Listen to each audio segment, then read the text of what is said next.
What is an Onryo? In this video, I'll be painting Atsu's portrait while tracing how these vengeful spirits take shape, how injustice gives birth to them, how theatre and ritual give them life, and why tales of the Onryo still feel hauntingly modern even though they come from an ancient tradition. Call it a tormenting spirit or a vengeful ghost, but what really separates the Onryo from other spirits is action. Ordinary spirits linger, they're just an echo of a whisper. An Onryo acts. It turns pain into momentum, sorrow into a howling gale. Every one of these spirits begins with a wrong committed, a betrayal, a cruelty, a burning ginkgo tree, and a world that refuses to right that wrong. That's the alchemy of the Onryo. Injustice morphs grief into energy that bends the world around it, bringing storms, disease, or madness to those who caused the harm. To understand an Onryo, you have to step into the world that birthed it. In pre-modern Japan, order was everything. Family honour, social rank, the right performance of duty at the right time. But not everyone had the power to answer violence with justice. Women, servants, or anyone low-born were expected to endure in silence. The Onryo filled that silence. It let the dead do what the living could not, speak the unspeakable, punish the guilty, and seek retribution, blood for blood. It was folklore's way of saying, when law and custom fail, something else will rise to reset that balance. Most Onryo tales start with a single sharp cruelty, a lover's betrayal, a poisoned gift, a broken vow. And from that seed grows the grudge. Certain symbols repeat again and again: the white burial robe, black hair loose and long, a face both beautiful yet anguished with ruin, and a voice that trembles somewhere between sorrow and accusation.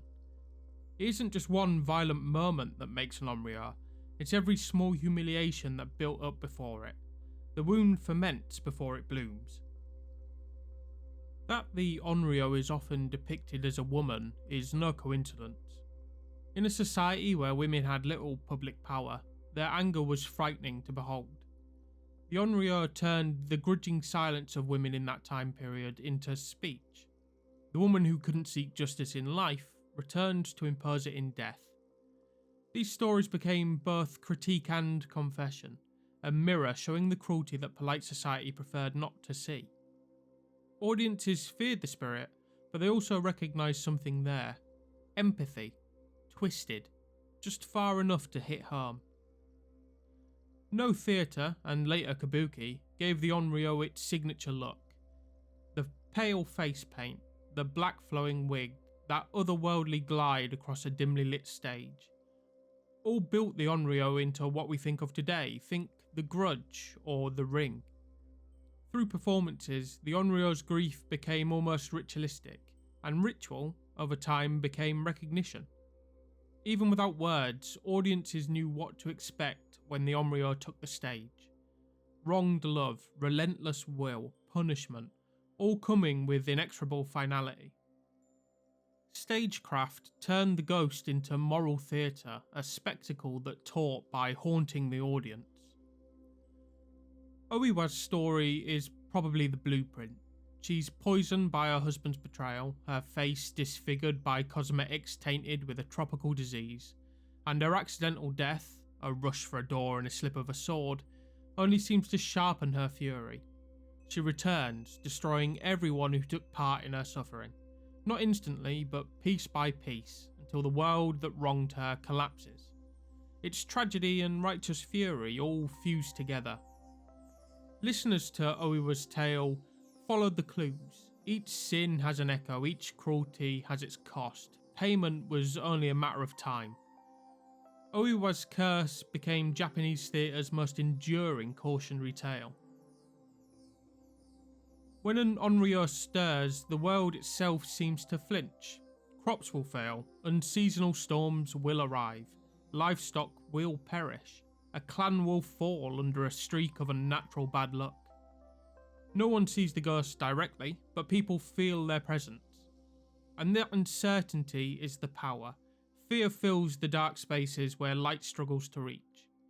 A village might whisper that Atsu's anger rides the mountain winds in the Ghost of Yotei, or that she may twist a ne'er-do-well's path in the fog. The tales spread faster than any spirit ever could, until the fear itself becomes the tool she uses to spell ruin for those that wronged her. But communities didn't just fear the Onryo, they also negotiated with them. Priests performed exorcisms, and families built small shrines or left offerings, rice, incense, flowers, promises that the dead would be remembered. Sometimes a feared spirit or Onryo was elevated, turned into a guardian deity, a kami. By transforming the ghost into something holy, people tried to redirect its rage into a form of protection, fear converted to faith essentially. If you strip away the superstition, there's deep truth here. Onryo stories show what happens when the innocent are ignored. Pain doesn't vanish, it travels through families, even through generations, until someone finally faces it. The ghost becomes a metaphor for a memory that refuses to die. Sociologically, these tales are a moral accounting. Every community keeps a secret ledger of harm, and the Onryo is the debt collector sent to balance the books. Seen that way, the haunting isn't a madness, it's more a reckoning. Like all good stories, the archetype of the Onryo has evolved over time. From No to Kabuki, then into cinema, Ringu, Ju-on and countless games, the Onryo's look and thirst for revenge are the threads that weave through what is now an ancient tradition. The long hair obscures the face, the movement is impossible yet disquietingly human, and the revenge is always unstoppable. Modern media just changes the technology. Videotapes, photographs, digital curses. And you find parallels everywhere, the Banshee of Ireland, the Wailing Woman of Latin America. Every culture invents its own voice for the wronged. Perhaps it's intrinsically human to need a harbinger of justice. The message is universal though. Wrongs left unresolved will always find a way to haunt you. The best stories make us feel two things at once: sympathy and dread. We understand why the ghost is angry, we might even agree with her, but we still recoil from what she becomes. That tension is the point, the linchpin of the Onryo narrative. The Onryo asks, can vengeance ever heal? When does righteous fury just turn into another injustice? These are not just ghost stories, they're moral fables, forcing us to study that contradiction. Perhaps that's why the Onryo endures. Its moral complexity hasn't aged. We still wrestle with accountability and apology, this lofty notion of justice as the world around us seems to be rife with inequality. The same emotional prices, just now with hashtags instead of shrines. You can call it outrage, or protest, or cancel culture.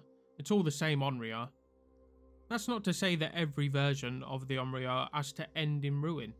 Some tales end with appeasement, confessions, offerings, acts of restitution that finally allow the Onryo to find rest and a well-earned peace. In those, communities bring retribution in the form of rituals, not destruction. And I think that the variation matters. It shows that cycles of vengeance aren't always inevitable. It's the choice to repair, to remember properly, to build structures that prevent another wrong, to essentially learn from the past. The Onryo lasts because it's really a story about finding peace, admittedly in the form of tragedy. In the Western world we have the likes of Macbeth, brought to ruin by the ghost of Banquo, and I think the Onryo comes from a similar cultural need. Whether you meet her in a play, a movie, or on the slopes of Mount Yotei, she asks the same question: who pays for the harm I endured? And that question keeps her alive in the cultural memory of everyone. And that's the finished painting, The Ghost of Yotei, the Onryo, Atsu. Thanks for watching, and if you enjoyed this Painting the Lore deep dive into Atsu and the world of the Onryo, let me know what should come next down in the comments. Be sure to like and subscribe, I'm eternally grateful for all of your support, and until next time, farewell.